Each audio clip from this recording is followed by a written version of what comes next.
Saudara-saudari di dalam Tuhan Yesus Kristus yang saya kasihi, selamat petang. Kita kembali akan menghafal ayat hafalan kita pada minggu ini, Roma 7 ayat 4. Roma pasal 7 ayat 4.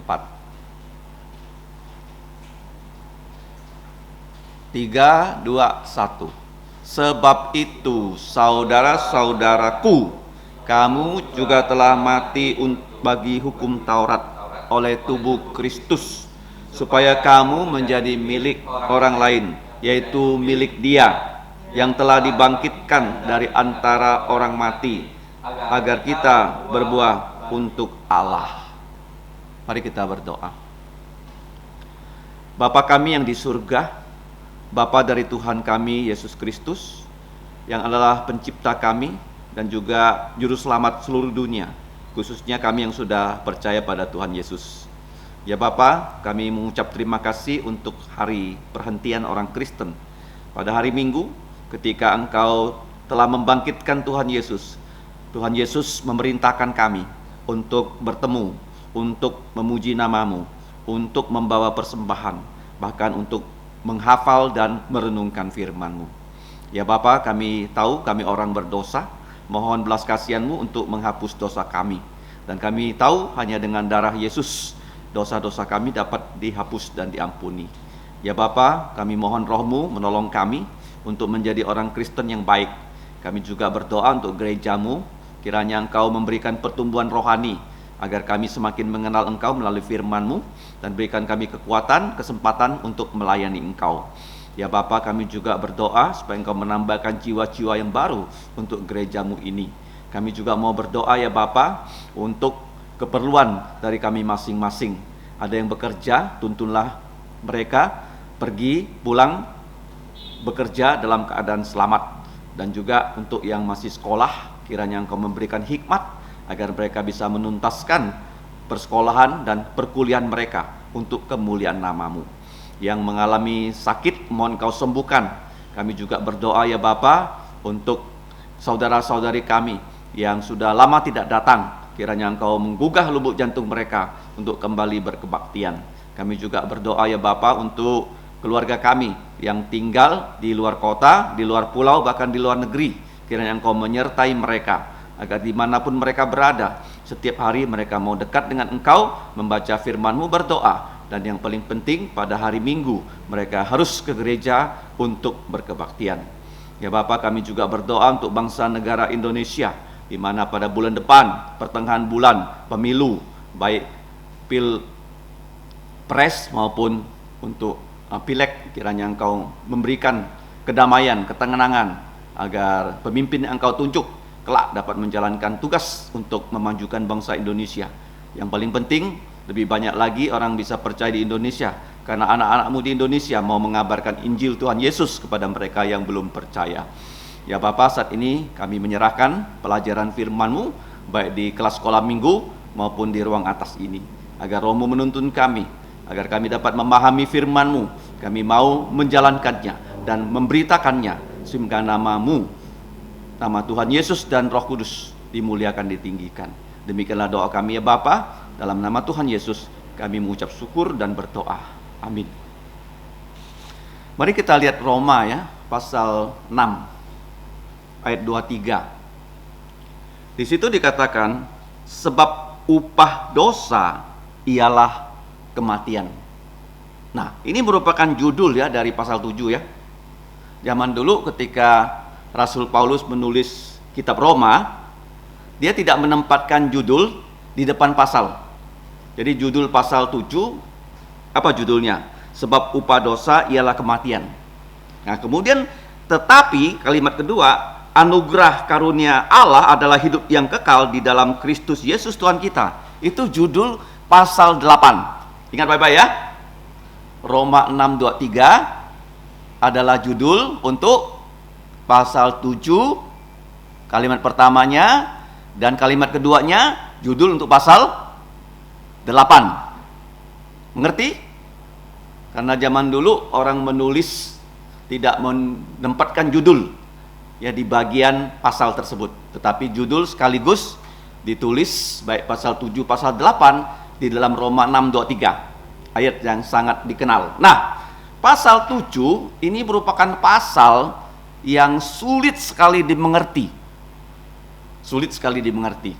Nah, judul khotbah saya pada malam ini dari ayat 1 sampai ayat 12, mengapa Allah memberikan hukum Taurat? Hukum Taurat itu diberikan oleh Allah pada tahun 1445, kira-kira begitu, sebelum Yesus lahir.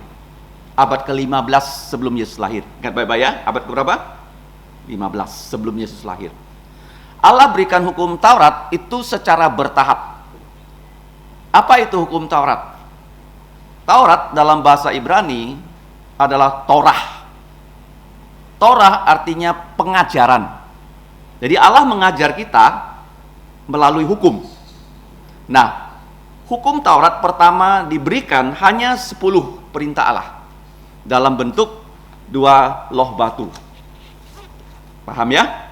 10 perintah Allah. 5 perintah di 1 loh batu dan 5 perintah di 1 loh batu yang lain. 5 perintah yang pertama itu adalah mengajarkan bagaimana kita berhubungan dengan Tuhan. Hukum 1, 2, 3, 4, 5. Mari kita review ya. Yang pertama apa? Jangan ada padamu Allah lain di hadapanku. Yang kedua, jangan membuat patung dan menyembah berhala. Ketiga, jangan menyebut nama Tuhan Allahmu dengan sembarangan. Jadi tidak boleh kita mengatakan apa? Alamak. Nggak boleh. Karena memang nggak ada alamak. Allah Bapa dan Allah Putra. Yang keempat, ingatlah dan kuduskanlah hari Sabat. Jadi kalau tidak datang ke gereja hari Minggu, itu dosa. Paham ya? Yang kelima, kenapa yang kelima ini termasuk hubungan manusia dengan Allah? Hormatilah ayahmu dan ibumu. Kenapa? Kenapa bukan hubungan manusia dengan manusia? Karena orang tua kita itu diberi tanggung jawab untuk mendidik kita dengan hukum Taurat supaya kita percaya pada Yesus. Makanya hukum kelima bukan di loh batu kedua, tapi di loh batu yang pertama. Nah, hubungan antar manusia ada 5 juga. Yang pertama apa? Dari yang paling berat. Pelanggaran paling berat apa? Jangan membunuh. Membunuh itu mengambil nyawa. Jangan berzinah. Mengambil apa itu? Istri, suami orang lain. Terus, jangan mencuri. Mencuri itu apa? Mengambil milik orang lain. Jangan berdusta, bersaksi palsu. Apa itu bersaksi palsu? Mengambil nama baik orang lain. Paham? Orangnya baik, kamu memfitnah dia menjadi orang yang jahat. Seperti Yesus. Dia mengusir setan dengan kuasa Roh Kudus. Kemudian orang Yahudi mengatakan kamu mengusir setan dengan kuasa penghulu setan. Itu berdusta. Yang terakhir, jangan mengingini rumahnya, istrinya, hambanya laki-laki, hamba perempuan, terus turun loh. Kerbaunya, terus keledainya, baru kambingnya dan ayamnya. Terus mengecil. Paham ya? Jadi ini 10 hukum Tuhan berikan kepada orang Israel di atas Gunung Sinai. Nah, jadi bukan hanya 10, pernah saya katakan hukum Taurat yang dicantumkan dari kitab Keluaran sampai kitab Ulangan. Itu ada berapa buah? 613 buah. Yang dibagi menjadi 2 bagian. Yang pertama perintah 248. Kenapa 248? Masih ingat? Karena orang Israel percaya tubuh manusia itu 248 organ. Apa gunanya tubuh manusia? Untuk memuliakan Tuhan, untuk menjalankan perintah-perintah Tuhan. Paham? Kemudian ada 365 larangan. Larangannya apa? Jangan ada padamu Allah lain di hadapanku. Itu larangan kan? Ada berapa? 365. Kenapa 365? Karena 365 seperti 1 tahun terdiri dari 360 lebih hari. Mengerti? Jadi setiap hari kita harus ingat akan perintah Tuhan. Kemudian setiap anggota tubuh kita kalau kita pakai, kita harus bertanya, apakah anggota tubuh saya saya gunakan untuk menjalankan perintah Tuhan. Paham? Nah, itulah hukum Taurat. Tuhan berikan kepada manusia bukan ya pada saat awal manusia diciptakan, tetapi setelah manusia hidup bergenerasi dari Adam ya sampai Nuh, kemudian sampai Abraham, sampai Musa. Tuhan berikan kepada bangsa Israel ya sebagai firman Tuhan yang ditulis. Yang apa? Ditulis. Sebelumnya Tuhan berfirman kepada manusia, dia tidak menyuruh manusia menuliskannya. Ingat baik-baik ya. Tetapi di tangannya Musa, Tuhan mengatakan, mulailah kamu menulis kitab suci.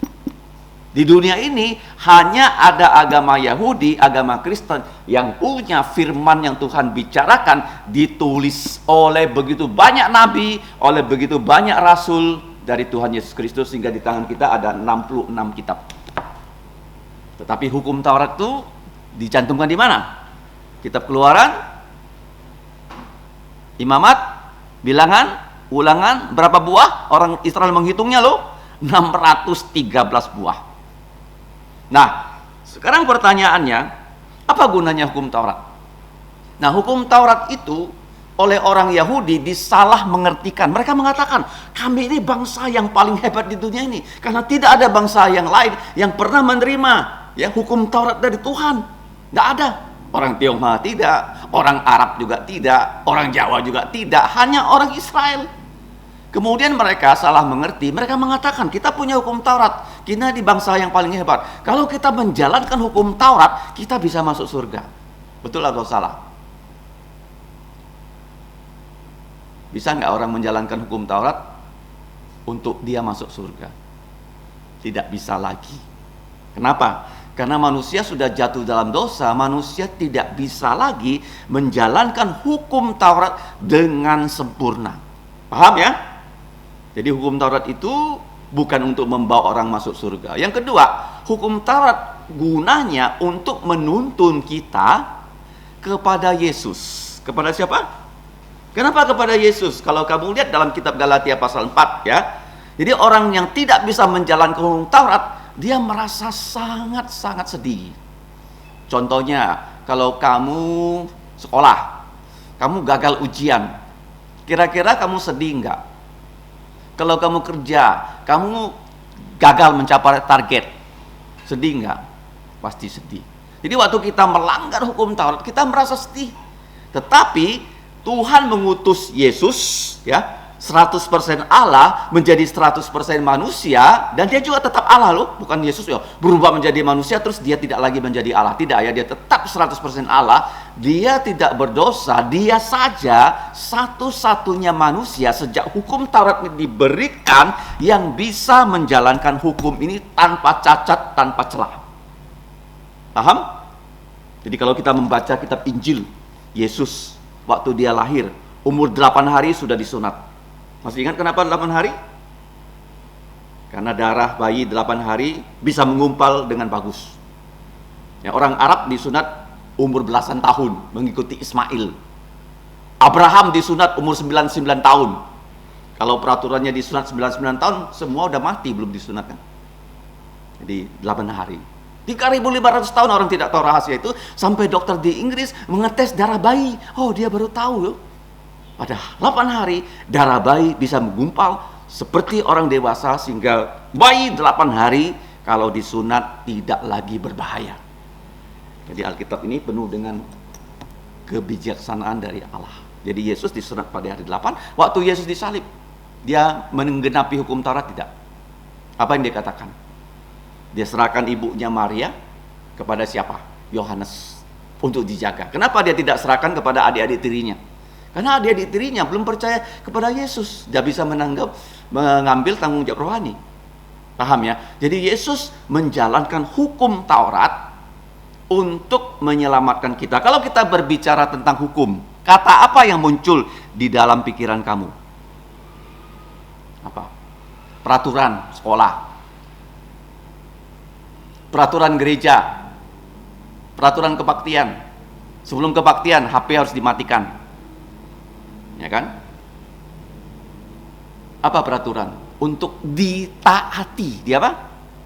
ditaati. Jadi Yesus mentaati hukum Taurat, sehingga hukum Taurat ini menuntun kita seperti dalam kitab Galatia pasal 4, itu seperti guru les. Guru lesnya orang Israel itu tidak seperti guru les zaman sekarang. Guru lesnya itu adalah budak, ya, dipekerjakan full untuk keluarga itu. Dia menuntun, katakanlah anak yang belum akil balik dituntun ya oleh guru les ini, ya, waktu dia sekolah diantar, waktu dia pulang dijemput, di rumah diajarin ya pelajaran-pelajaran dan hukum Taurat, sampai anak itu akil balik secara hukum, bisa menjadi ahli waris dari bapak dan ibunya.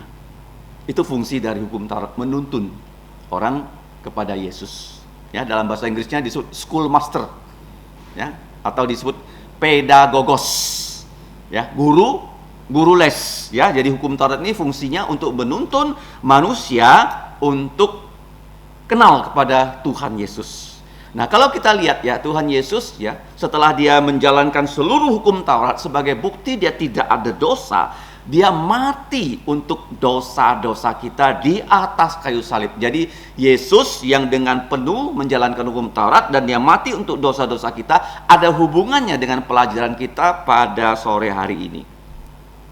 Jadi hukum Taurat untuk orang percaya, dia seperti tongkat menuntun kita kepada Yesus.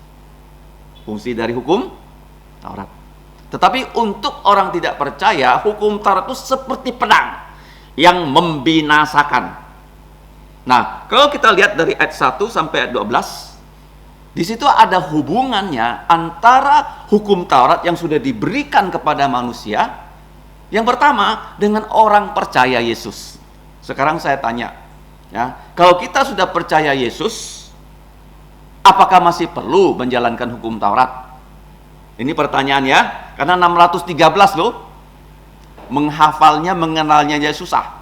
Nah, Tuhan Yesus melalui para rasul mengajarkan hukum Taurat itu bisa dibagi menjadi 3 bagian. Bagian pertama, hukum moral. Ya, kita berkata, orang itu tidak bermoral. Apa ukurannya? Ukurannya 10 hukum. Dia membunuh, dia mencuri, dia berzina, itu tidak bermoral. Paham ya? Dia menyembah berhala, di mata Tuhan dia tak bermoral. Apa ukuran moral? 10 hukum. Itu tetap untuk setiap orang Kristen. Yang kedua, di dalam hukum Taurat banyak hukum yang namanya hukum-hukum seremoni. Hukum apa? Ya, 1 hukum moral, 2 hukum seremoni. Apa itu hukum seremoni? Hukum seremoni adalah hukum upacara, hukum adat orang Israel. Apa saja itu? Termasuk ya begitu banyak. Ya, kalau ibu melahirkan harus mempersembahkan binatang apa supaya ditahirkan, disucikan dan sebagainya. Oke? Nah, itu hukum seremoni sudah Tuhan Yesus bagaimana? Perintahkan di antara orang Kristen di gereja hanya 2 yang harus dijalankan. Apa itu? Sunat digantikan dengan baptisan. Paham ya? Sunat digantikan dengan baptisan. Paham ya? Yang kedua, perjamuan Paskah digantikan dengan perjamuan kudus. Hanya 2 sakramen yang harus dijalankan di gereja. Itu hukum seremoni. Yang ketiga, hukum sipil. Hukum apa? Sipil. Nah, hukum sipil itu kalau kamu lihat di dalam kitab Keluaran itu dicantumkan di pasal 21. XX1. Apa? XX1 ya, 21. Kalau kamu lihat XX1 ingat apa? Hukum sipil. Apa itu hukum sipil? Jadi kalau orang Israel dia berhutang, dia tidak mampu membayar hutang, dia harus menjadi budak untuk keluarga yang memberikan dia hutang selama 7 tahun. Jadi waktu dia menjadi budak, dia bisa menikah dengan orang, melahirkan anak sebagai budak, tetapi kalau 7 tahun sudah lewat, dia bebas, dia tidak lagi menjadi budak, dia bisa pergi, tapi anak-anak istrinya nggak boleh dibawa. Nggak boleh apa? Dibawa, karena dia budak. Nah, tetapi dia merasa majikannya bagus, dia nggak mau ya meninggalkan istri anaknya, sehingga dia rela menjadi budak seumur hidupnya untuk keluarga itu. Jadi dia pergi ke pintu gerbang di dalam Keluaran 21. Dia mengatakan, saya mau menjadi budak dari keluarga dia sampai selama-lamanya. Jadi para penatua yang datang sebagai pemimpin kota bagaimana menandakan dia sebagai budak seumur hidup? dikasih anting-anting. Apa? Jadi kenapa perempuan beranting-anting? Sebagai tanda dia taat kepada Tuhan dan suami. Laki-laki boleh nggak beranting-anting? Kalau kamu anting-anting artinya kamu jadi budak orang tertentu. Paham? Keluaran berapa? XX1. Oke? Kalau hukum moral di Keluaran 20. Hukum sipil Keluaran 21. Tetapi sekarang apakah hukum sipil orang Israel berlaku untuk kita?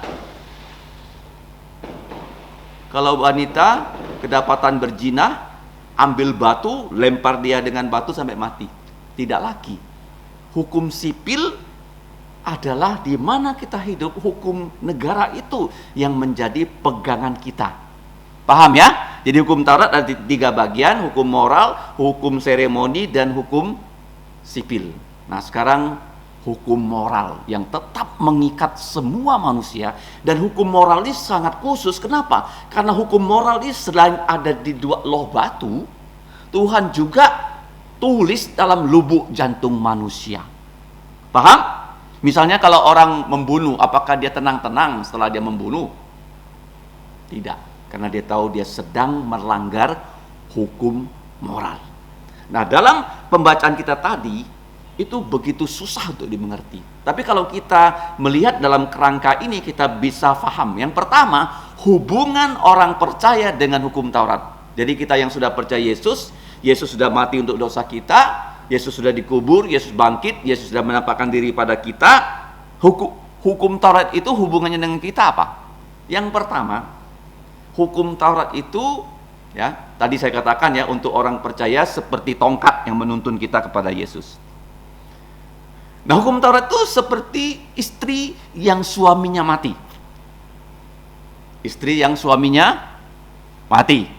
Jadi kalau istri suaminya mati, istri itu sudah tidak lagi punya ikatan hubungan pernikahan dengan suaminya. Kenapa? Karena di surga tidak ada kawin dan mengawinkan. Paham nggak ya? Di surga kita akan hidup seperti malaikat. Jadi istri yang suaminya mati seperti siapa di Alkitab? Ada nggak istri yang suaminya mati terus dia menikah lagi? Kitab apa?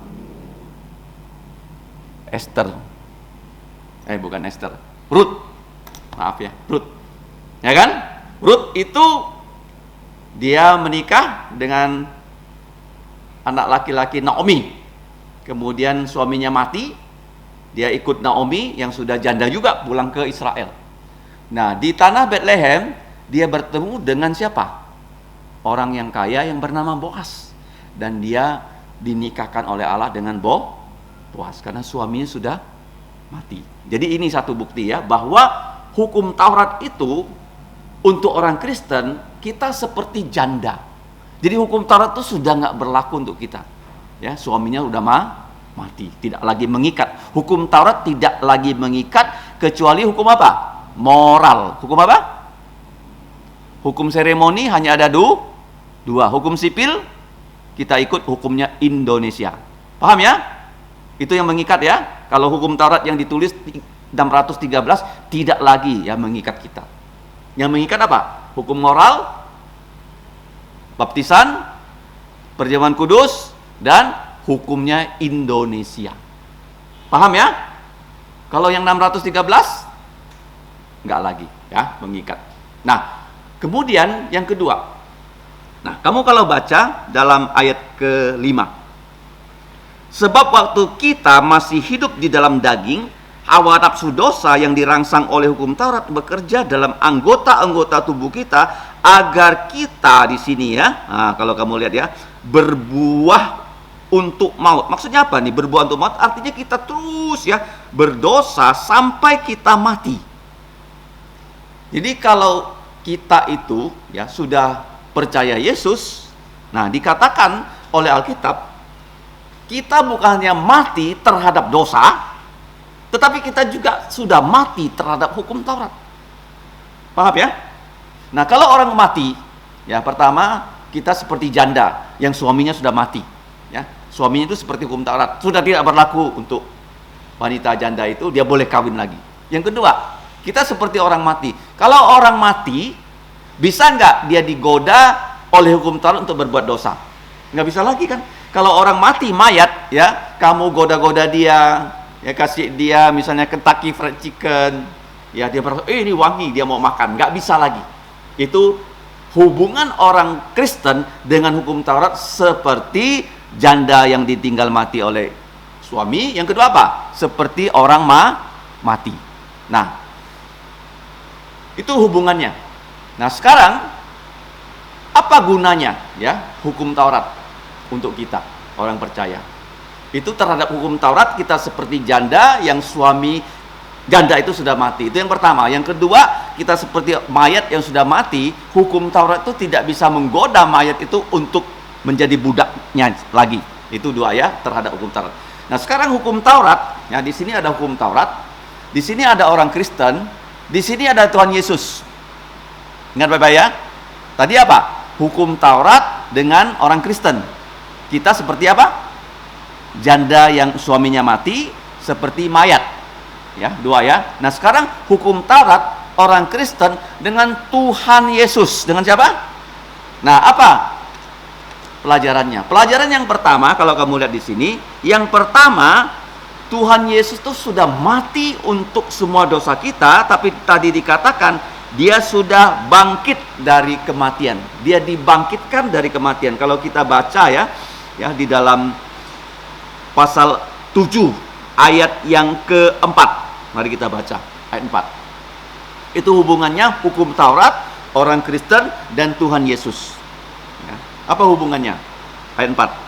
Sebab itu, saudara-saudaraku, kamu juga telah mati terhadap hukum Taurat. Catat ini yang tadi kita baca, ya. Kamu sudah mati terhadap hukum Taurat oleh tubuh Kristus. Maksudnya apa? Tubuh Kristus di sini adalah waktu Yesus disalib, segala pelanggaran kita terhadap hukum Taurat sudah dihukum di atas kayu salib.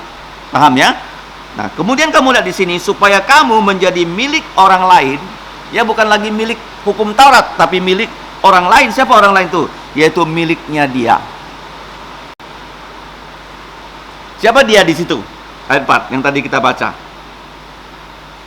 Yang telah dibangkitkan dari orang mati. Jadi artinya begini, kalau kita sekarang yang tadi dikatakan hukum Taurat orang Kristen, kita seperti janda yang ditinggal mati oleh suami.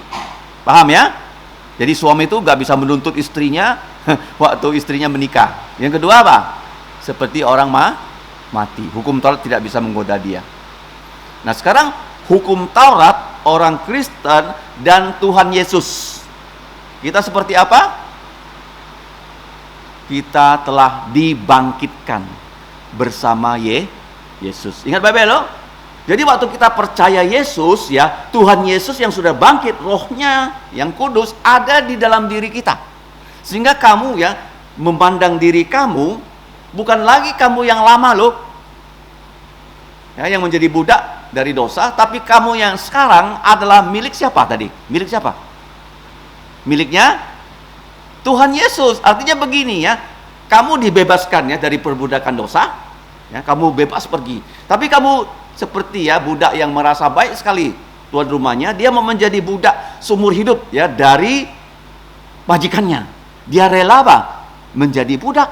Dan sekarang kita dengan rela menjadi budaknya siapa? Budaknya Yesus. Dibangkitkan, ya, bersama Yesus. Kita mati, ya, terhadap dosa di dalam salib Yesus. Nah, kita bukan hanya mati terhadap dosa dan terhadap hukum Taurat, tetapi kita juga bangkit bersama-sama Tuhan Yesus. Itu yang pertama, ya, hubungan hukum Taurat, orang percaya, dan Tuhan Yesus sudah dibangkitkan bersama Tuhan Yesus. Yang kedua apa? Yang kedua, kamu lihat juga bagian yang terakhir, ayat 4. Di situ kuncinya. Tujuannya apa? Agar bagaimana? Kita berbuah untuk Allah itu. Jadi kita sudah dibangkitkan, ya, bersama-sama Tuhan Yesus. Kita diminta untuk berbuah untuk Allah. Apa tuh buah ya? Sekarang Pontianak kan sedang musim buah, bukan? Apa buah yang diharapkan? Ada 2. Buah pertobatan dan buah Roh Kudus. Mari kita baca ya. Di dalam kitab Galatia pasal yang ke-5 ayat 22 23. Tetapi buah roh ialah kasih, sukacita, damai sejahtera, kepanjang sabaran, kemurahan, kebaikan, kesetiaan, kelemah lembutan, penguasaan diri. Tidak ada hukum yang menentang hal-hal itu. Paham ya? Jadi ini buah yang harus kita hasilkan. Ini bukan kamu katakan ini 9 buah, saya mau pilih 4, 5-nya nggak mau. Bukan, ini 1 buah, tapi ada 9 aspek. 1 buah ada apa? 9 aspek. Ini bukan 9 buah loh, tapi 1 buah Roh Kudus dengan 9 aspek. Paham ya? Jadi tujuan ya kita, kalau kita lihat hubungan hukum Taurat, orang Kristen dan Tuhan Yesus, ada 2 apa? Dibangkitkan dari kematian supaya kita menjadi miliknya Yesus. Tujuannya yang kedua, supaya kita dapat berbuah untuk Allah, yaitu buah pertobatan dan buah Roh Kudus. Nah, buah Roh Kudus itu diberikan Allah kepada sebuah orang percaya. Tujuannya apa? Agar kita dapat melayani. Di gereja kita ada program untuk pendidikan, pelatihan supaya kita dapat melayani.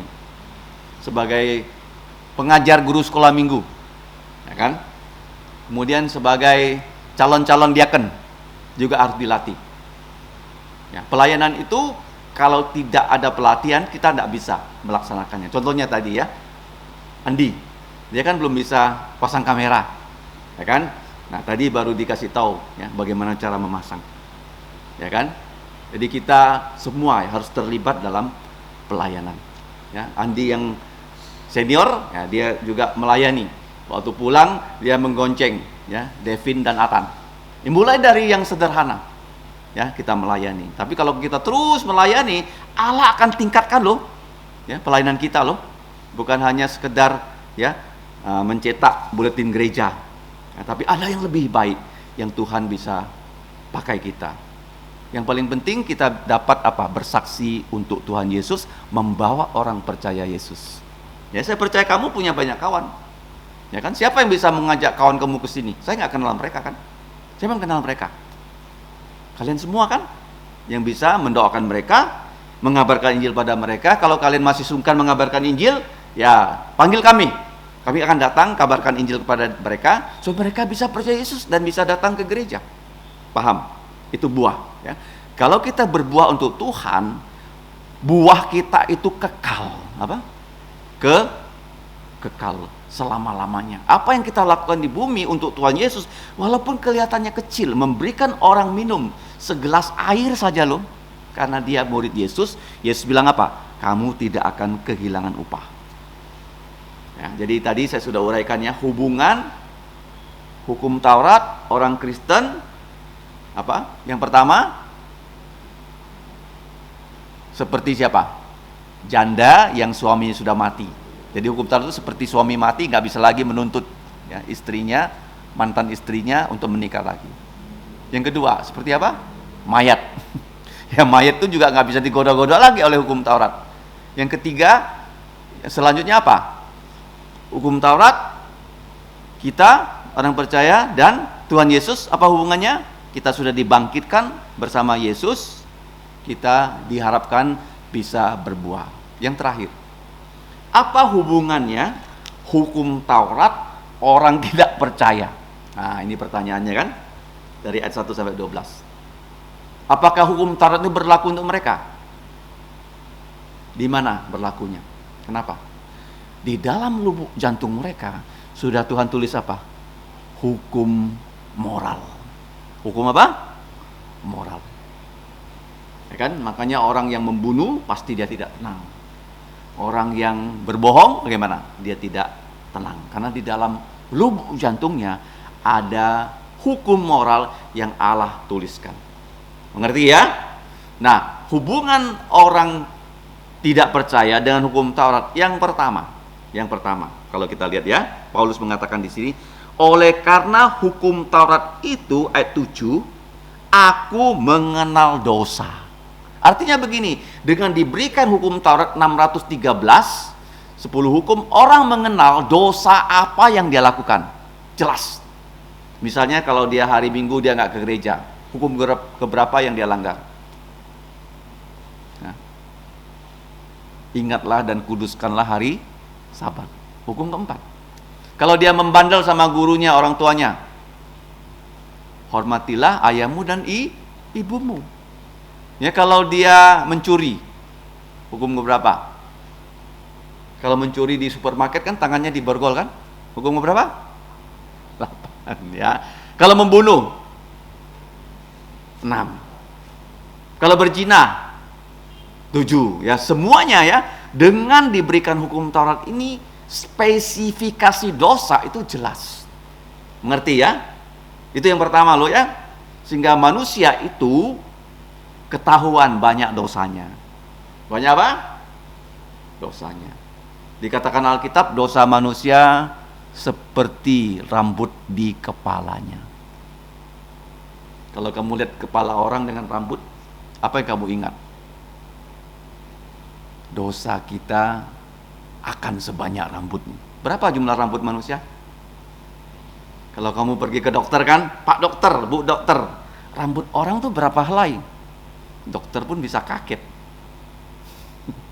Menurut ya orang yang belajar Alkitab, rambut yang hitam itu jumlahnya kira-kira 100.000 helai. Berapa? 100.000. Ya, kalau pirang, bukan karena disemir ya, ya orang barat yang pirang, lebih halus rambutnya itu 120.000 helai. 120.000 helai. Kenapa sebanyak rambut di kepala kita? Kalau kita setiap hari berdosanya 3 kali, ya kan? Kalau kita hidup 100 tahun, ya kan? Berapa itu? 100 dikali 365, berarti ada berapa itu? Ya kan? Jadi 36.000. Jadi setiap hari kita berdosanya 3 kali. Jadi semakin kita tua, dosa kita tuh semakin apa? Banyak. Paham? Ya, kalau saya sekarang umurnya 60, menjelang 61, saya punya 61 buku di sini. Buku apa? Dosa. Paham? Setiap tahun 1 buku. Nah, itu hukum Taurat diberikan supaya manusia sadar dia adalah makhluk yang berdosa. Itu yang pertama ya. Nah, kemudian yang kedua, hukum Taurat itu untuk orang tidak percaya seperti apa tadi saya katakan? Kalau untuk orang percaya seperti tongkat, menuntun, mengembalakan. Kalau orang tidak percaya, hukum Taurat seperti apa? Pedang yang mematikan. Yang mematikan. Ya, Paulus di sini mengatakan ya, kalau kita lihat ya di dalam pasal 7 ayat 89, coba kita baca. Hukum Taurat itu mematikan. Tetapi dalam perintah itu dosa mendapat kesempatan untuk membangkitkan dalam diriku rupa-rupa keinginan, rupa-rupa nafsu. Sebab tanpa hukum Taurat dosa mati. Dahulu aku hidup tanpa hukum Taurat, akan tetapi sesudah datang perintah itu dosa mulai hidup. Ya, sebaliknya aku mati, dan perintah yang seharusnya membawa kepada hidup ternyata untukku justru membawa kepada kematian. Paham ya? Dengan hukum Taurat ini manusia yang tidak mau menerima Yesus, maka dosa yang menumpuk dalam kehidupannya harus dihakimi dan dihukum oleh Allah. Karena dikatakan Alkitab, manusia ditentukan 1 kali mati, setelah itu ada penghakiman. Coba hafalkan ya, manusia ditentukan 1 kali mati, tetapi setelah itu ada penghakiman. Nah, sekarang terhadap orang yang tidak percaya kepada Yesus, dia harus menanggung semua dosa yang dia lakukan. Tetapi kita yang sudah percaya Yesus, bukan berarti ya kita hidup di dunia ini tidak bisa lagi berdosa. Tetapi jangan lupa, Semua dosa yang kita lakukan di masa lalu, masa kini, sampai masa depan sudah diapakan oleh Allah. Sudah disalibkan di atas salibnya Yesus loh. Kamu lihat ya, Yesus disalibkan hampir 2000 tahun lalu, bukan? Tapi itu bisa menghapus dosa untuk orang yang hidup ya sebelum Yesus, dari zaman Adam sampai nanti orang yang di masa depan yang percaya Yesus. Semua dosa loh sudah ditanggung di atas kayu salib Yesus untuk orang percaya. Paham? Sehingga kita yang percaya masih bisa nggak kita berdosa, melanggar hukum Taurat? Masih bisa?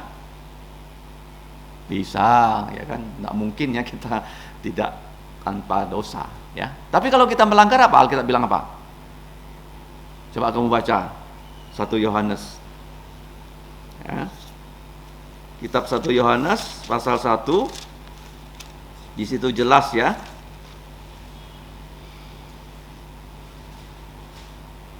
Ayat 9.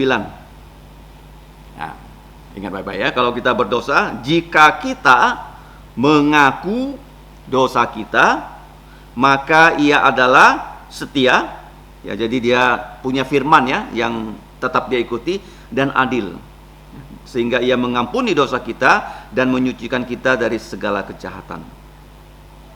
Paham? Makanya dalam doa Bapa kami selalu kita doakan apa? Ampunilah hutang-hutang kami, kesalahan kami, seperti kami mengampuni orang yang berhutang, bersalah kepada kami. Paham ya? Jadi orang yang percaya Yesus, kita masih bisa berdosa. Seperti Petrus, berapa kali dia menyangkal Yesus? 3 kali, ya kan? Daud, dia mengambil istri orang, dia membunuh, ya kan? Tapi dia mengaku dosa dalam Mazmur 51. Dosanya diampuni, walaupun ada konsekuensinya. Jadi orang Kristen, ya, hukum Taurat itu seperti apa? Seperti tongkat gembala yang menuntun kita, pertama bertemu Yesus dan percaya Yesus, yang kedua menuntun kita hidup kudus. Hidup apa? Kudus. Kalau kita tidak hidup kudus, kita tidak bisa berbuah. Paham? Mau berbuah? Apa kuncinya? Hidup kudus. Bagaimana kita bisa hidup kudus? Kalau kita berdosa, kita minta ampun di basuh darah Yesus. Yang kedua apa? Firman-Nya bisa menuntun kita hidup kudus. Jadi kalau kita mau hidup kudus, setiap hari harus membaca Alkitab. Setiap hari loh, ya, bukan hanya 1 minggu sekali, tapi setiap hari kita harus membaca Alkitab. Kalau bisa pagi sekali, siang sekali, malam sekali. Kita selalu membaca Alkitab. Jadi kita sudah belajar hari ini kan tentang apa? Hukum Taurat. Apa arti hukum Taurat? Torah. Pengajaran. Siapa yang mengajar kita? Tuhan. Kapan diberikan pada manusia? Abad 15 sebelum Yesus lahir. Siapa yang menerima pertama? Musa, dalam bentuk 2 tablet. Ya, 2 tab. 2 tablet, ya, 2 loh batu. 5 hukum pertama, 5 hukum kedua. Hafalkan ya, 10 hukum. Kemudian terus berlanjut ya sampai Musa mati, diberikan dari kitab Keluaran sampai kitab Ulangan. Ada berapa jumlahnya dihitung orang Israel? 613 buah. Yang positif 2, 4, 8. Yang dilarang 3, 6, 5. Tetapi kalau kita golongkan menjadi 3 golongan apa saja? Hukum, coba tangannya begini. Moral, apa? Ada di mana? Ada di Alkitab dan di mana? Lubuk jantung semua manusia. Ya, hukum apa? Moral, ada di sini. Oke.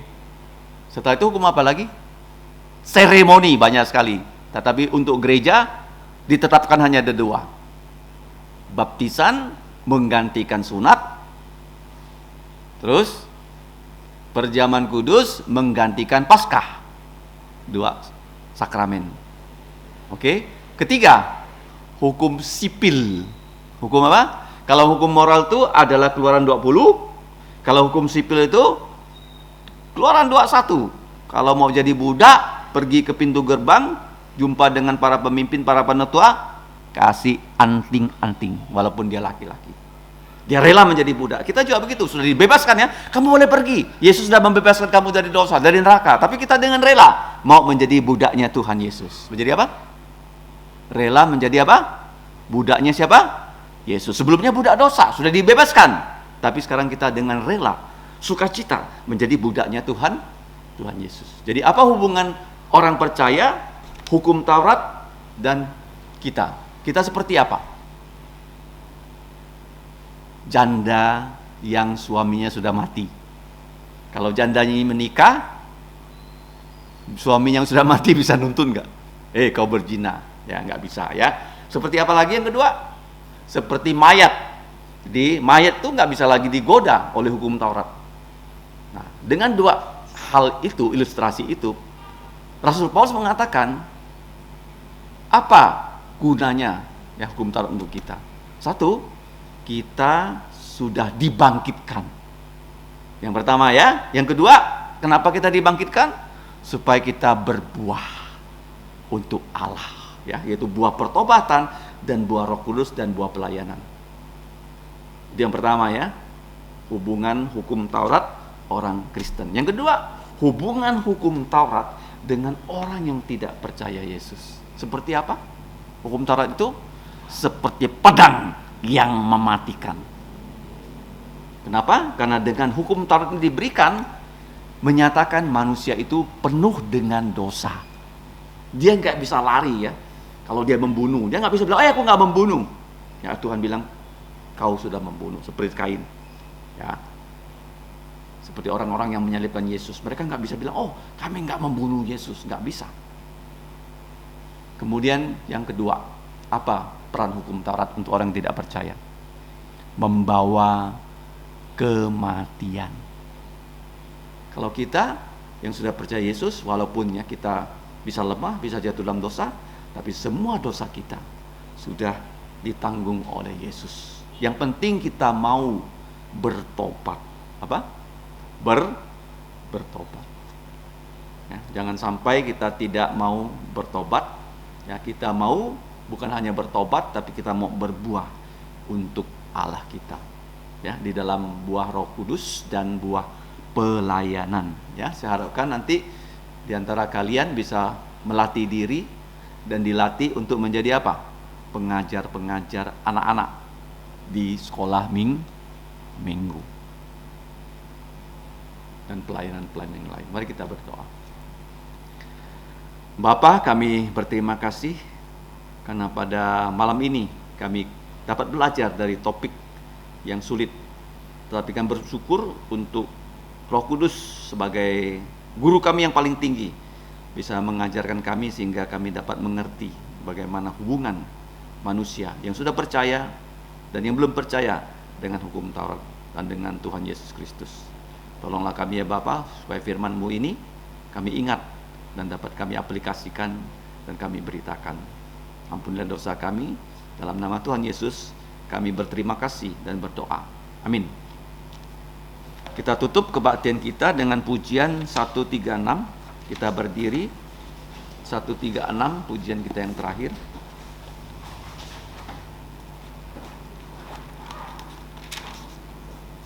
Saat Tuhan Yesus yang kembali. 136.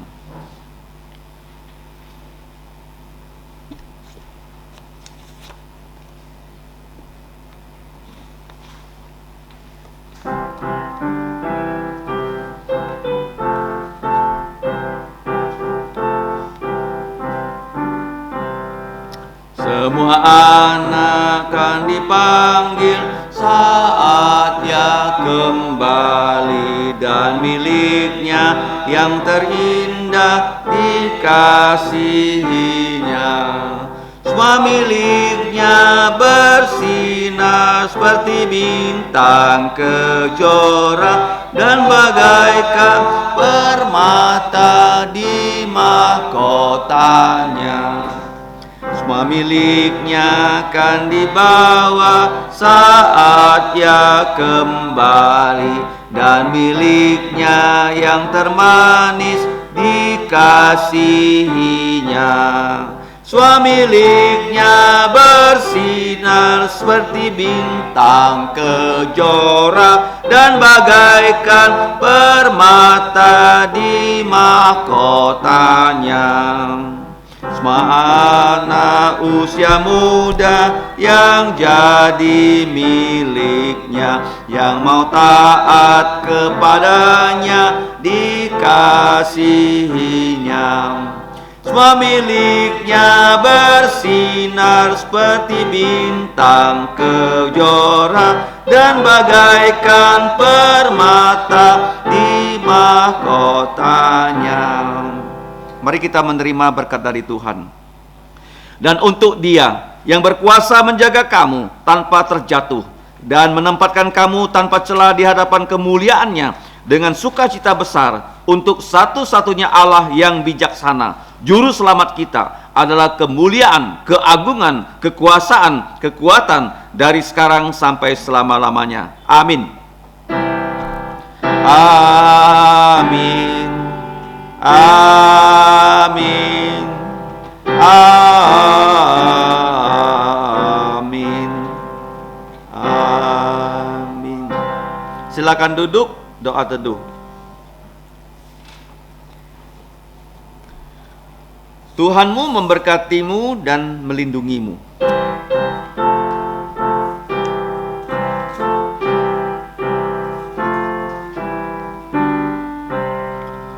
Tuhan memberkatimu. Tuhan melindungi, menyinar